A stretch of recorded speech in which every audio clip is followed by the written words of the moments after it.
Et bonjour à tous, c'est le Corbeau, on se retrouve pour une petite vidéo classique, ça faisait bien trop longtemps que j'en avais pas fait. On est toujours sur Mega Drive, je crois que j'ai fait que des vidéos Mega Drive dans mes vidéos LCQJ classiques là. Non, j'ai fait Crazy Taxi, mais je crois que c'est tout. Le reste c'est Mega Drive, bon, bah écoutez. Tant pis, hein, moi j'aime bien la Mega Drive. De toute façon, on n'est pas pressé, on a le temps pour faire plein de jeux. Aujourd'hui, Dr Robotnik's Mean Bean Machine, c'est un jeu qui est, je pense, quand même assez connu. Parce que c'est un jeu qui était sur une cartouche de compilation de jeux sur Mega Drive, donc, qui s'appelait la Sonic Compilation, je crois. En tout cas, ouais, si c'est ça. Et donc, sur cette cartouche, on avait Sonic 1, Sonic 2 et ce jeu, Dr Robotnik Mean Bean Machine. Moi, c'est comme ça que j'ai connu ce jeu. Et vous allez voir que c'est, en tout cas pour moi, le meilleur puzzle game. Bon, ce qu'on appelle des puzzle games, hein, c'est-à-dire des jeux à la Tetris, hein, pour faire simple, de la Mega Drive, pour moi c'est le top. En même temps, les puzzle games, c'est pas quelque chose que je connais bien, à part Tetris, Columns et ce jeu-là, je crois que je n'ai joué à aucun puzzle game. Alors, quelque chose d'intéressant avec ce jeu, c'est que ce jeu n'existe que en Europe et aux États-Unis. En fait, ce jeu, c'est un remake, on va dire, une repompe d'un jeu japonais qui s'appelle Puyo Puyo. Donc en fait, voilà, les mecs ont pris Puyo Puyo, ils ont changé les skins pour mettre Sonic, ils ont changé la musique, et on se retrouve avec un nouveau jeu. Je sais pas pourquoi ils ont fait ça, sûrement ils ont pensé que c'était plus porteur en Europe d'avoir un jeu marqué Sonic que Puyo Puyo. Bon, pourquoi pas. Alors, on est dans les options. Donc on peut voir qu'on n'a pas grand chose, la difficulté de l'ordinateur. Sampling, c'est ce qui nous permet de voir un échantillon des pièces qui vont arriver. Vous allez comprendre, c'est très simple. De toute façon, on va pas y passer 2 heures, hein, sur ce jeu. Alors, on va se mettre en mode exercice, donc le mode entraînement. Là, je peux choisir, vous voyez ma difficulté. Easiest, normal, hardest. On se met en facile. Donc voilà, j'ai des haricots. J'appelle ça des haricots, hein, vu que c'est Dr Robotnik et Mean Bean Machine qui descendent. Vous avez compris, je pense. Quand j'arrive à en aligner 4 de la même couleur, eh bien, regardez, ça disparaît. Alors, j'ai dit aligner, en fait non, c'est pas aligner. C'est à faire se coller, quoi, 4 de la même couleur. Bon, regardez, si je mets le jaune ici, voilà, vous voyez, ça marche. Donc le but, c'est bien sûr, comme dans la plupart des puzzle games, de faire des suites, de faire des combos. Alors par exemple, regardez, voilà, là on va le faire. Je mets le rouge, le rose plutôt ici. Les roses disparaissent, le violet tombe, hop, les violets disparaissent. Voilà, c'est tout. Le concept du jeu, c'est ça. C'est très simple, mais moi je trouve ça vraiment très accrocheur. Et surtout, vous allez voir après que le mode aventure, pour ainsi dire, est vraiment très prenant. Moi je me rappelle à l'époque, je passais des après-midi à jouer à ça, à recommencer tout le temps les niveaux les plus compliqués parce que j'étais pas très bon. Vu que encore à l'heure actuelle je dois être assez nul à ce genre de jeu, hein. Moi j'ai vraiment du mal à réfléchir un peu trop, quoi. Il y a des mecs qui sont super forts, hein. Je suis allé voir des vidéos sur ce jeu et donc sur Puyo Puyo, hein, qui est le même jeu au final. Il y a des gars, c'est impressionnant ce qu'ils font, mais bon. Ça c'est le cas sur tous les jeux vidéo, hein. Il y a toujours des champions qui font des trucs de dingue. J'ai vu un truc récemment sur Tetris, sur un champion de Tetris. Donc le mec joue à Tetris de façon normale, bon, à une vitesse fulgurante, hein, c'est hallucinant. Mais bon, jusque là je concevais. Et arrive un moment où le mec il arrive à la fin du jeu, donc c'est pas Tetris Game Boy, hein, c'est un Tetris arcade. Il arrive à la fin du jeu, sur l'écran de jeu on a les crédits qui défilent, mais le jeu continue, si vous voulez, en arrière-plan, de façon invisible. C'est-à-dire que le mec joue à Tetris à une vitesse ahurissante, sans écran en fait, sans voir les pièces. ni les pièces qui descendent, ni les pièces qui sont déjà positionnées. Ah, j'ai vu ça, ça m'a tué, quoi. Mais bon, limite, ça m'étonne pas, quoi. Il y a un film que je vous conseille, un film documentaire qui s'appelle, je crois que c'est Tetris Masters Order of Ecstasy. C'est super marrant, enfin super marrant, non, c'est très intéressant. C'est un peu dans la veine de King of Kong, s'il y en a qui connaissent ce documentaire, King of Kong, le fameux Karim Debache avait fait une vidéo dessus. C'est un peu pareil. Alors que là, vous voyez, hein, la vitesse augmente au fil du temps, bien sûr, c'est le concept. Alors là, ça va très très vite. On va voir jusqu'où je vais arriver. Je vais arrêter de parler de choses hors sujet et je vais me concentrer. Voilà, là, ça va devenir très compliqué. Waouh! Putain! Ah oui. Oh, je suis balèze là. Voilà. Putain. Je sais pas comment je suis en train de faire ça, quoi. J'ai jamais joué aussi bien de toute ma vie. Ah, ça, la vitesse a diminué, je sais pas pourquoi. Ah merde, oui.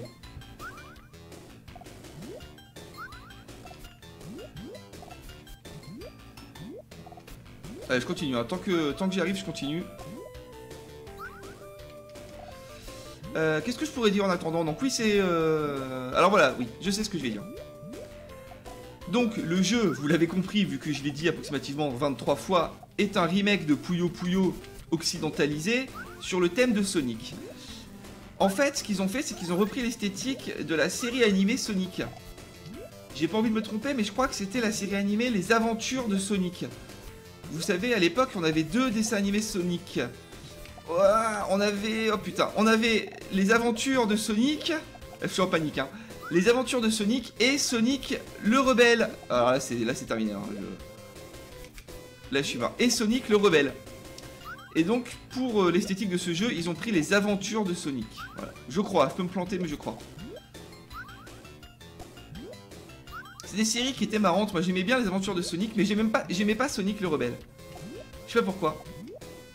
Ça me plaisait pas. Oh là là là là.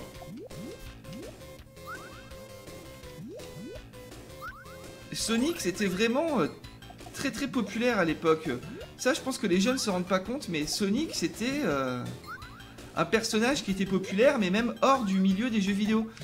Alors, moi je me rappelle, il y avait plein de sortes de goodies, quoi, de petits cadeaux Sonic un peu partout. Et attention, anecdote inutile, dans les boîtes de poissons panés. Poissons panés Captain Igloo, je crois. Il y avait oh là là, des transferts, ce que j'appelle des transferts pour t-shirt, hein, vous savez, des espèces de feuilles, quoi, qu'on pose sur un t-shirt avec le fer à repasser, on chauffe et puis ça met le motif sur le t-shirt. Et bah il y avait ça, Sonic. Et moi du coup je disais à ma grand-mère à l'époque, ouais mamie, achète-moi les poissons panés pour que j'ai les t-shirts Sonic. Et du coup j'avais toute la collection, je devais avoir 3 ou 4 t-shirts Sonic, dont un qui représentait la Marble Zone, c'est-à-dire le niveau 2 de Sonic 1. Et voilà, j'étais content. Bon allez, là on est mort là. Voilà. Bon allez. On va aller un peu dans le mode histoire. Ça c'est le mode entraînement. Donc la grosse différence entre ces deux modes, c'est que là, au mode entraînement, vous voyez que sur l'écran de droite, il n'y a personne, il se passe rien. Comment je fais pour quitter? Non, attendez, on va faire la méthode brutale, voilà. Je suis en émulation, hein, bien sûr. Mais j'ai le jeu, comme à chaque fois. Donc contrairement au mode entraînement, je suis pas très clair aujourd'hui, hein, mais bon, c'est pas grave. Ça fait un petit bout de temps que j'ai pas fait de vidéo, là je suis tout content d'en refaire, donc voilà, je parle n'importe comment. Dans le mode entraînement, donc, il n'y avait pas d'adversaire. Alors que dans le mode scénario, vous allez voir, on commence à nouveau. Voilà, on a une liste d'adversaires. Le premier, c'est lui. Là, on va le voir. Il va nous dire un petit truc marrant. Et moi, ce qui m'éclatait à l'époque, c'était bah, voilà, d'avancer dans les niveaux pour voir les sprites quoi, des adversaires. Et là, vous voyez, à gauche, on a le petit robot, la rouge, qui joue, et qui a les mêmes pièces que nous. Ça, il faut bien le comprendre, c'est important. On a tous les deux les mêmes pièces qui descendent. Et donc, la différence va être la suivante, c'est que lorsque j'arriverai à faire des combos, par exemple, ici, regardez. Hop, je fais le vert, je fais le bleu. Vous voyez, j'ai envoyé une petite boule à mon adversaire. Et hop, je lui fais tomber des haricots transparents. Lui, bien sûr, ça fait pareil avec moi. Vous voyez, là, j'ai 2 haricots transparents qui sont tombés. Ces haricots transparents, bien sûr, vous l'avez compris, ben, ça fait chier parce que ça nous bouffe de la place. Et aussi parce que, eh bien, pour les faire disparaître, il faut les faire exploser en faisant exploser des haricots de couleur à côté d'eux. Bon, c'est logique, vous voyez, là j'ai fait éclater mes haricots bleus, pardon, pas mes haricots verts. Et ben voilà, ça a fait éclater les haricots transparents. Il y a un scénario dans ce jeu, je sais, mais alors, je m'y suis jamais trop plongé, hein, c'est pas quelque chose qui m'intéresse vraiment. À mon avis, c'est comme d'habitude, hein, c'est ce bon vieux Dr Robotnik qui veut transformer tous les petits animaux mignons en robots ou en haricots peut-être, je sais pas. De toute façon, c'est un scénario qui est vraiment un prétexte, hein, puisqu'encore une fois, le jeu, c'est Puyo Puyo japonais, que Puyo Puyo japonais n'a pas de scénario, ou en tout cas a un scénario complètement différent de ça. Donc les mecs, ils ont brodé comme ils pouvaient pour faire correspondre un peu ce jeu qui n'a pas besoin de scénario en fait, hein, voilà, ça ne sert à rien. Pour faire correspondre ce jeu au monde de Sonic. Ils ont eu l'idée de prendre le Dr Robotnik, qui est bien, qui est une bonne idée, parce que moi j'adore le Dr Robotnik. Le Dr Eggman, ou Eggman tout court plutôt dans sa version originale. C'est un personnage que j'adore, Robotnik, il me fait marrer. C'est un bon méchant, quoi. Moi, je suis école Sega, hein, je l'ai déjà dit, mais moi, vraiment, c'est... Moi, je suis Sega, c'est tout. Je suis pas Nintendo, moi, j'ai quasiment pas eu de console Nintendo à l'époque, hein, je les ai rachetés depuis. Je connais très mal les jeux Nintendo, même les Mario, je connais mal. Alors que Sega... Ah, Sega, ça, c'est vraiment toute mon enfance, quoi.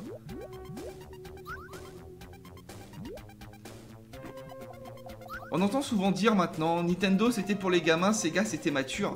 Mais c'est vrai, à l'époque c'était vrai. Moi je me rappelle quand je voyais des potes qui avaient... Enfin les potes, oui c'est des potes.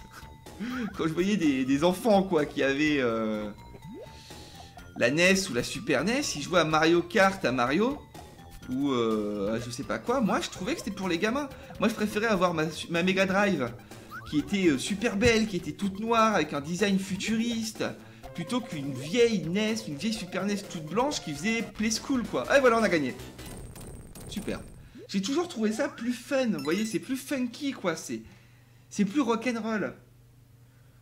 Bon après bien sûr, par contre, voilà, je reconnais les grands jeux, hein. Nintendo c'est mythique, ça a inventé plein de choses, que ce soit Miyamoto, Koji Kondo, ou plein d'autres, hein. Oui, c'est génial, bien sûr. Mais moi, mon cœur, il est du côté Sega. Et il sera toujours du côté Sega. Jusqu'à la Dreamcast, quoi, j'étais fidèle. Même encore maintenant, bizarrement, les jeux Sega, donc les jeux produits par Sega, puisque bien sûr Sega ne fait plus de consoles de jeux. C'est vraiment dommage, mais bon, c'est comme ça, ils en font plus. Ils font encore des jeux. Ils font des jeux plus ou moins en interne, quand ils font des nouveaux Sonic et tout, mais bon, on va être honnête, c'est mauvais. C'est mauvais.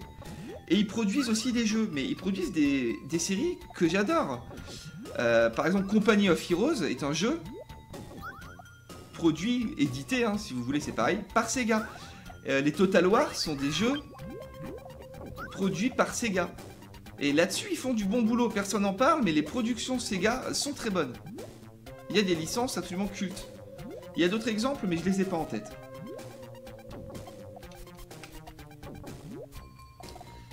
Bon, j'ai essayé de m'appliquer un peu. Là, je suis pas trop mal. Hein.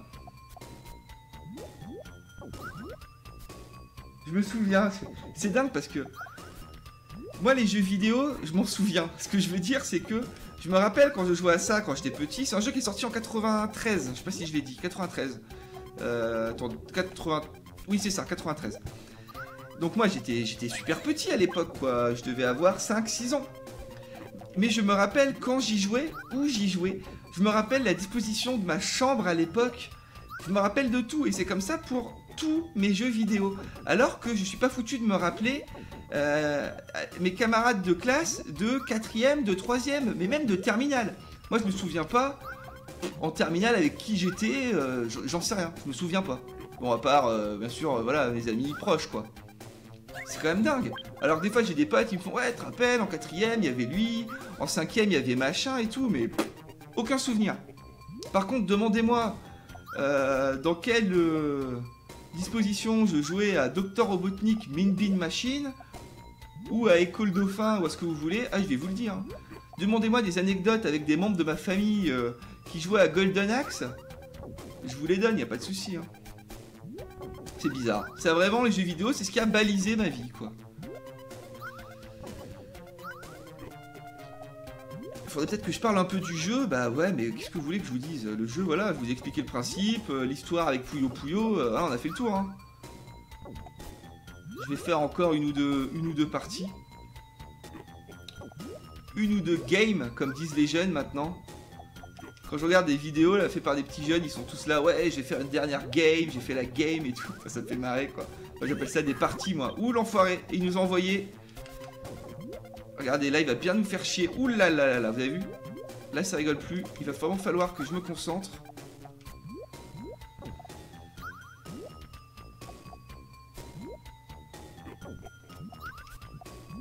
Voilà, là, on va faire un combo. Les violets suivis des verts. C'est pas mal, c'est pas mal.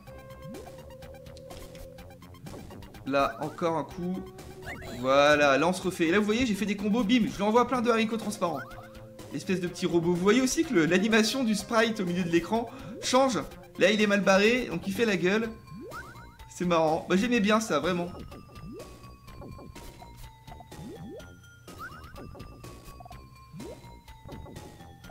Et je crois me rappeler que les derniers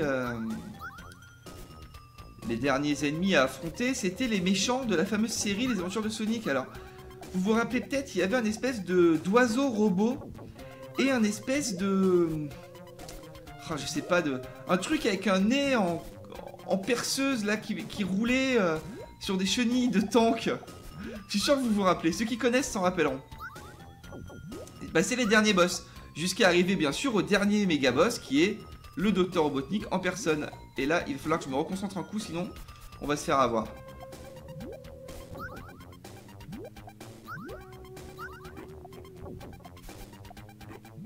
Voilà. Comme ça. Ah, c'est bon, je pense que ça va le faire.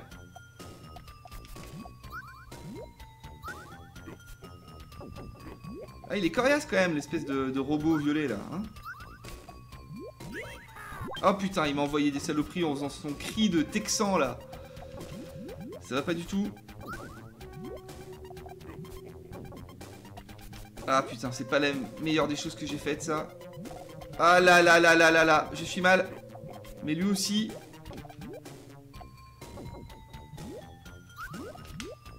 Ok. Ah l'enfoiré. Aïe aïe aïe aïe aïe. On est mort. Et voilà, on est mort. Mort au deuxième niveau. Oh putain. La loose totale. Mais bon, à mon avis, c'est bon là, ça suffit. Regardez comme il est beau cet écran de Game Over. Je pense qu'on a fait le tour. Qu'est-ce qu'on pourrait faire? Ah si, je sais ce qu'on pourrait faire. Regardez, je refais reset encore un coup.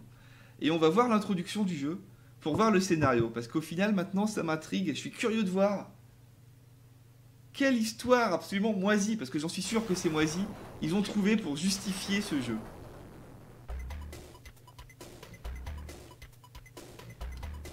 Je me suis mal exprimé. Pour justifier ce jeu, non.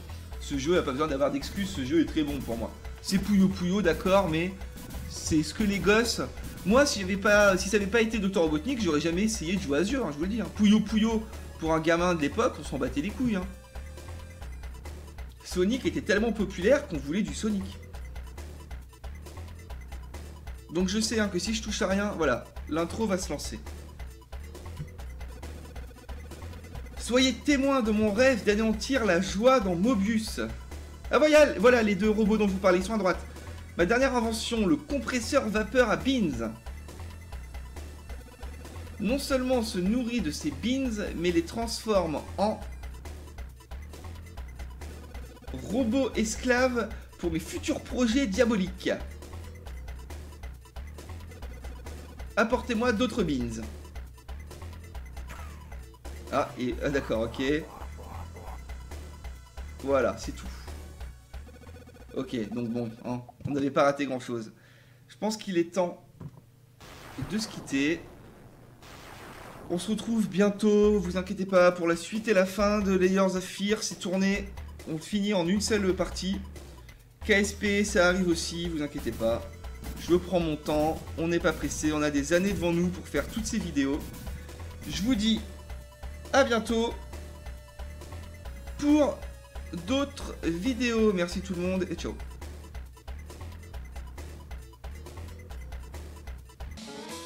Je déteste ce saucisson de hérisson. Oh, pardon.